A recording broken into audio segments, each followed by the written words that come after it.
Terence. Impit kong sigaw nang hilahin ako nito, papasok sa bahay ni Lola Angelina. Wala si Lola ngayon dahil namalengke ito sa bayan, para sa pang-isahang linggo naming kakainin, at ang magaling na si Terence, ay laging saktuhan ang dating, na parabang sinasadya niya ito. Maaabutan tayo ni Lola. Ano ba Terence? Doon na lang tayo sa ilog, kung gusto mong mag-usap tayo. Mahinang sambit ko, habang pinipigilan ito ngunit mas malakas siya kumpara sa akin. Nang makapasok sa loob, ay mabilis nitong sinarado ang pinto ng bahay, and before I could move backward, he suddenly crushed his lips on mine without further ask.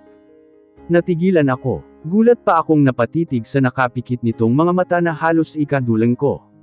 Hindi nagtagal nang gumalaw ito. He used his right arm to cup my face down to my neck, gently caressing it. I don't really know what's happening. I wanted to stop him so bad, but my body is now filled with desire, and I am so turned real quick. I hate you Terence. I love you. Paos nitong sambit sa kapa ako hinawakan sa likod, upang alalayan at huwag tuluyang matamba. Hindi naman ako takot sa pwedeng mangyari sa amin. I just don't want to disappoint Lola Angelina, once na makita niya kami rito. Isa pa, pamamahay niya ta. Ayoko lang na pag-isipan niya ako ng masama, dahil siya na lang ang mayroon ako ngayon, bukod pa kay Terence. Sila na lang ang nasisigurado kong magmamahal sa akin ng lubos at totoo. Please, stop. Just tell me you love me too, Mai, and I can sacrifice everything just for you. Sacrifice. Ano bang pinagsasabi ng lalaking to? Anong nakain niya, at tila lasing at nagkakaganito siya ngayon? Nakaraan lang noong mag-usap kami sa may duyan, doon pa lang ay nakikita ko nang may dinadala itong problema, at ngayon ay hindi ko moari, kung ano ba talaga ang nangyayari sa kanya. Mai, nagsusumamo ang boses nito, bago ako muling siniil ng halik. Mas lalo akong nanginig at tuluyang nawalan ng lakas, nang maramdaman ko ang kaliwang kamay niyang humahaplos sa baywang ko, paakyat hanggang chest ko.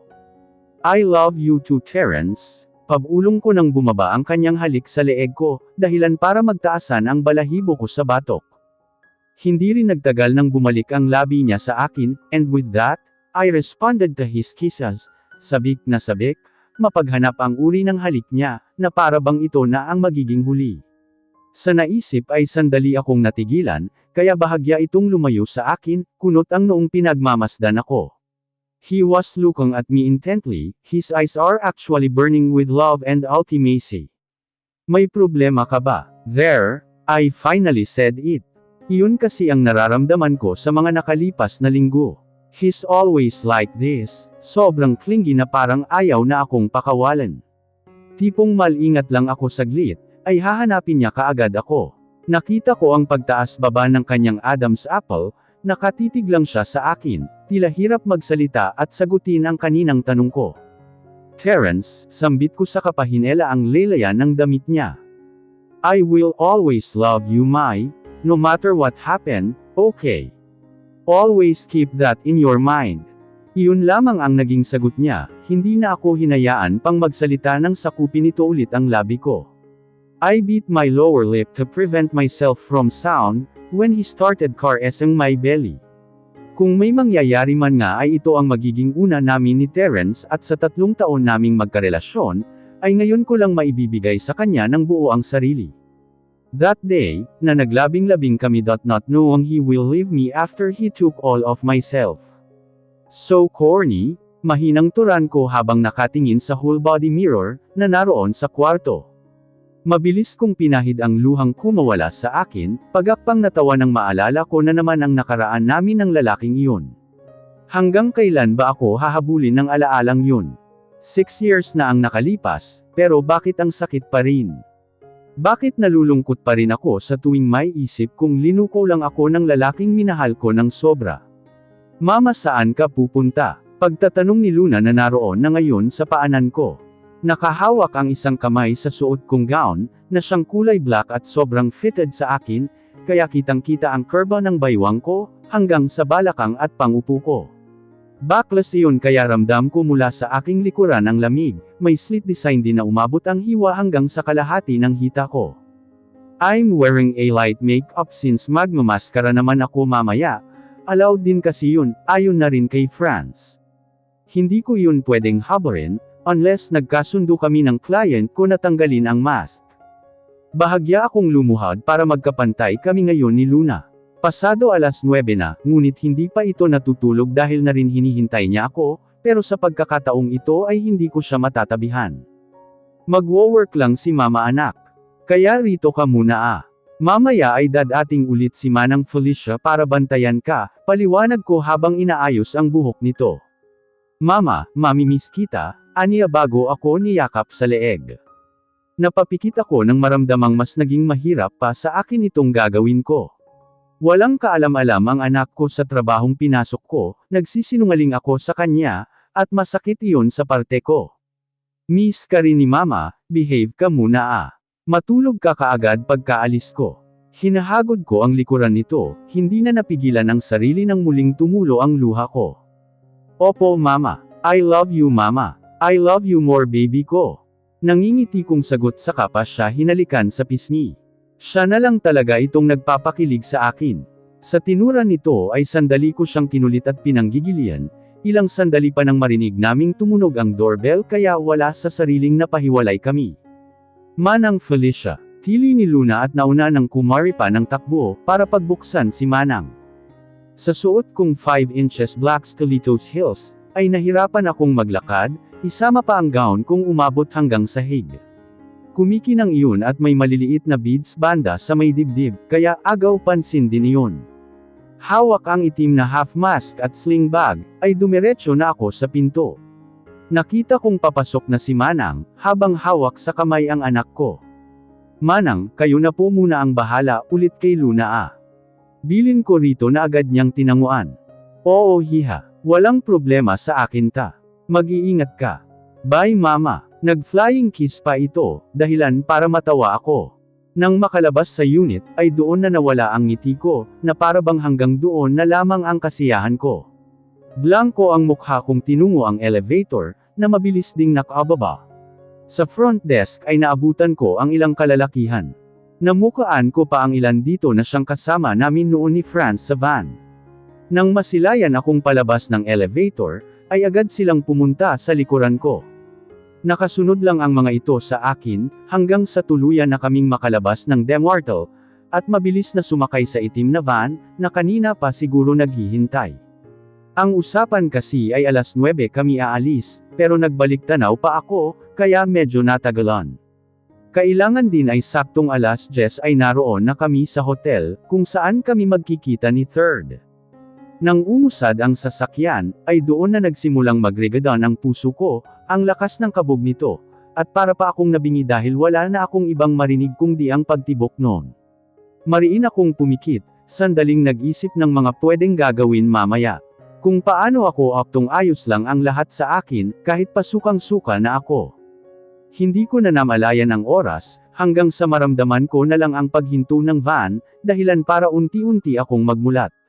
Binuksan ng isang bodyguard ang pinto, at isa-isa na silang nagsilabasan, inalalayan ako ng ilan sa kanila na siyang tinanggap ko, dahil para na akong matutamba sa sobrang nervyos.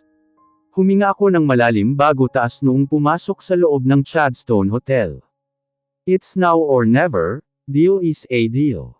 Dahil sisiguraduhin kong pagkatapos nito, kailangan ay nasa kamay ko na ang 5 million pesos.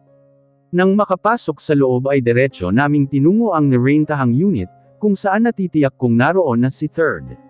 Lagpas na rin kasi sa nasabing oras, kaya sobrang kinakabahan ako. Paano na lang kung sobrang sungit at istrikto nito? Mamaya ay pagbuhatan pa niya ako ng kamay, na siyang pinakaayaw ko sa lahat, dahil subukan lang niya, maghahalo talaga ang balat sa tinalupan. Nandito na tayo ma'am, anang isang bodyguard, bago kumatok doon sa isang kwartong naroon. Sa sobrang lutang ay hindi ko na namalayang nakarating na kami sa tamang palapag at kwarto. Isang buntong hininga ang pinakawalan ko, at ako na ang nagbukas noon, dahil may spare key naman ako. Nang maisuot ang mask, ay dahan-dahan na akong pumasok sa loob, at naiwan na silang lahat sa labas. Madilim dito kaya kinapa-kapa ko pa ang switch ng ilaw, na mabilis ko ring nahagilap. Sa pagsindi ng ilaw, ay doon tumambad sa paningin ko ang maskuladong likod ng lalaki, nakatanaw ito sa malawak na glass window, kung saan kita ang kabuuan ng syudad. Third, pagtawag ko rito at dahan-dahan naman siyang lumingon sa gawi ko. Hindi pa man ako tuluyang nalilingon ni Third, ay huminto na ito, kaya ang kalahating mukha lang nito ang nakikita ko, dahilan para manggunat ang noo ko. He looks quite familiar. Nakasuot ito ng black tuxedo and white polo, base na rin sa nakita kong kwelyo nito. Matangkad siya at natitiyak kong walang-wala ang height ko sa kanya. Malaki ang pangangatawan, well-built at kita ko pa ang mambak nitong puwetan. Mabilis kong pinilig ang ulo dahil sa mga naglalarong imahe sa utak ko.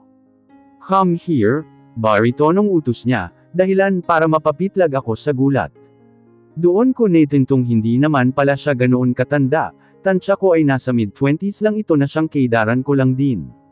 And I was hoping na sana hindi siya ganoon ka-addict dahil mukhang hindi ko yata kakayanin.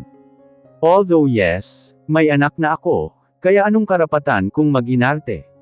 But no, hindi porket nagkaanak na ako, ay wala na akong pagpipilian.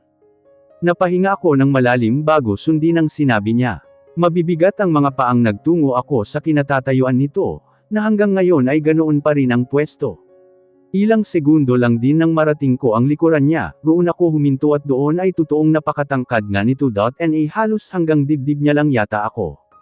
Baka hindi ko talaga to kayanin. You're my siya, right? Pukaw nito sa akin na siyang tinanguan ko, kahit nakatalikod pa ito sa gawi ko. Yes, sagot ko habang nakatitig lang sa maskulado nitong likod. Matapos kong magsalita ay walang sali-salitang hinablot ako nito. At dinala sa harapan niya dahilan para panandali ang tumigil ang paghinga ko, at nanlalaki ang matang nakatingin sa kawalan. Naitukod ko ang isang kamay ko sa glass window, sa sobrang panghihina. Sa isang iglap ay naroon na siya ngayon sa likuran ko. Hawak ang magkabilaan kong balikat, habang ramdam na ramdam ko ang init ng palad niya, pati ng kanyang hininga na siyang tumatama sa batok ko. Ang kaninang lamig na nagmumula sa aircon, ay biglang naglaho. Tila na estatwa naman ako, nang patakan niya ng maliliit na halik ang balikat ko pababa sa naka-expose kong likod. Kagat ang labing napapikit ako. Hindi ko na rin namalayang nakakuyom na ang dalawang kamao ko, habang dinadama ang maiinit nitong hininga sa likod ko. The last time na naramdaman ko ang ganito, ay 6 years ago pa, iyon ang una at naging huli ko. Ngayong nararamdaman ko ulit ang kakaibang init sa katawan, ay halos santuhan ko na lahat ng santo. Wala pa sa sariling nanginag ang katawan ko, dahilan para bumaba ang malaki at magaspang niyang kamay sa baywang ko. Mas lalo akong nangilabot, hindi na moari kung ano pang gagawin. Kung tama bang lingunin ko ito, na siyang hindi ko naman magawa dahil tinakasan ako ng lakas ko. I wanna make you so hard, you smell so good siya, paos nitong sambit at saka dinilaan ang earlobe ko. Bago pa man ako makapag-react, ay mabilis na niya akong iniharap sa kanya, hindi ko pa man nakikita ng buo ang mukha nito, ay napapikit na lamang ako nang dumampi ang labi niya sa akin, kahit suot ko pa rin ang mask. Marahas niya akong hinahalikan na para bang wala nang bukas, akala mo ay ngayon lang nakahalik. Sa ginawa nito ay halos kapusin na naman ako ng hininga, habang ang mga nanghihina kong kamay, ay nakapatong na sa kanyang dibdib. Wala sa sariling napamulat ako, nang maramdaman ko ang parehong kamay nitong humihimas sa pangupo ko. I'm actually trying my best not to shout, but I don't want to say this, but he's so hot and sexy as ever. Nakalimutan ko na lahat ng kahihiyan ko sa katawan. And I instantly grabbed his shoulder as a support to prevent myself from falling. He kissed me and bit my lower lip. It was hot enough to make me gone crazy. Later on, he touched my under chest, up to my leg and jawline, tracing every little corner of my face. He cussed as if he was so lost with ultimacy and lustful desire. Third, impit kong hinaing habang panay ang kapit sa kanyang leeg. You are so sweet and good smell. Sambit niya, sandali pang huminto at humiwalay, para titigan ang mukha ko. Kahit kinakapos pa ng hininga, ay nagawa kong tumindig ng matuwid, at hindi pa man niya natatapos ang sasabihin, ay walang pasabing itinulak ko siya. Sa lakas noon ay ilang hakbang paatras ang nagawa niya. What are you doing, woman? Gulat na sigaw nito, na siyang umalangaw-ngaw sa apat na sulok ng kwartong iyon. Nakita ko ang galit sa parehong mata nito, dahilan para matawa ako. Kahit ako rin ay gulat na gulat. After how many years, dito ko lang pala siya matatagpuan. Marahas kong pinunasan ang labi, at walang sali-salitang tinanggal ang maskara, itinapon ko iyon sa kung saan, habang naniningkit ang matang pinakatitigan si Third, ang long-lost father ni Luna. Mas kilala sa tawag na Terence, doon ay natanto ko kung bakit Third ang codename niya. Terence Casimiro III. Malaki man ang nagbago sa pangangatawan nito. Mas lumalim man ang boses niya, ay alam kong siya yun, dahil sa pagtibok pa lang ng puso ko ngayon, ay masasabi kong siya iyong lalaking dati kong minahal. Sa pagtawa ko ay maang ako nitong pinagmasdan, kunot ang noo, at hindi na may pinta ang mukha sa sobrang galit sa akin. Long time no see, asak ko sa kapangumisi. Mula sa galit niyang ekspresyon, ay napalitan iyon at rumahistro ang gulat at pagtataka sa sinabi ko. Ako naman ngayon ang nagkunot ng noo. Did we met before? You know me. Naguguluhan niyang tanong, at itinuro pa ang sarili. Sa ginawa at narinig mula sa kanya, ay malakas akong tumawa, kahit paramdam ko na ang nagbabadyang luha sa parehong mata ko. Mas pinili kong titigan siya na purong galit at hinanakit ang makikita sa akin. Why are you laughing? I'm asking you, you little woman. Tangkang lalapitan ako nito nang dinuro ko siya. You don't know me really, ha? Ang kapal ng mukha mong magpakita ngayon, at umaktong hindi ako kilala. Nanggagalaiti kong pahayag, at ako na ang sumugod sa kanya. Mabibigat ang kamay kong pinaghahampas ang dibdib nito, na siyang iniilagan naman niya. Nang mahuli ang dalawang kamay, ay mahigpit nito iyong hinawakan. Stop it! Sigaw niya at mariing tinitigan ang mukha ko. Who are you to treat me like this, ha? I'm your client for Christ's sake. Wow! Tanging bulalas ko at tuluyan nang umalpas ang luha ko. Tama ba ako nang narinig? Hindi niya ako kilala. Walang hiya, totoo. Sa loob ng 6 na taon, ay kinalimutan na kaagad niya ako. I just bought you, worth of 5 million pesos to give me pleasure, woman. And who do you think you are? You were just a slut, a slut. Bago pa man niya matapos ang sasabihin, ay malakas na lamapat ang kanang kamay ko sa pisngi niya, dahilan para tumagilid ang kanyang mukha. Doon ay narinig ko ang pagngisi nito, at taas ang isang kilay niyang nilingon ako. Ang kapal ng mukha mo, nang hihina kong turan habang patuloy pa rin sa pagiyak. You have the guts to slap me, ha? Let me ask you, do you have money? Isa pang sampal ang pinakawalan ko sa kabila nitong pisngi, at doon ay tumahimik siya. Sandali kaming nagtitigan, walang umiimik na para bang nagsusuntukan na kami sa uri ng pagtitig namin sa isa't isa. Taas baba ang dibdib ko sa sobrang lakas ng kabog ng puso ko, habol pa rin ang hininga habang pilit na pinapatahan ang sarili mula sa pagiyak. Hindi ko alam kung anong nangyari sa'yo. Kung anong klaseng laro ba itong ginagawa mo, pero sige, ito ang gusto mo, hindi ba? Mahinang pahayag ko at tinanggal ang isang strap ng gown ko. Dahil sleeveless at backless naman ito, ay mas madali ko iyong natanggal. Hinayaan kong bumagsak sa sahig ang gown ko, at dahil wala akong suot na brassiere, ay naging visible sa kanya ang hinaharap ko. Nakita kong bumaba ang parehong mata nito sa hinaharap ko, hindi rin nagtagal iyon, dahil muli niyang ibinalik sa mukha ko ang nanunuya niyang tingin. Paunti-unti ay lumapit ako sa kanya. You want this, right? Come here, let me show you. Liv, maautoridad niyang utos kaya napatigil ako sa paglalakad. Halos pumutok na ang mga ugat sa leeg at noo ko, sa sobrang pagpipigil sa sariling huwag siyang sugulin at saktan ulit. Nag-isang linya ang labi ko at mariing kinagat iyon. After you get the money, don't you ever dare to show me your face again. I don't want to see you anymore, matigas niyang pahayag na mas lalong nagpababa sa akin. Matapos ako nitong bigyan ng isang ngisi, ay tumalikod siya sa kamabilis na nakalabas ng unit. Naiwan ako roong nakatulala sa pintong pinaglabasan niya. Ilang beses akong napalunok sa sariling laway, at pilit na pinupunasan ang pisngi kong basang-basa na. Lumuhad ako upang abutin ang gown ko, ngunit masyado na akong nanghihina kaya napasalampak na lamang ako sa sahig. And with that, I cried so hard like a crazy.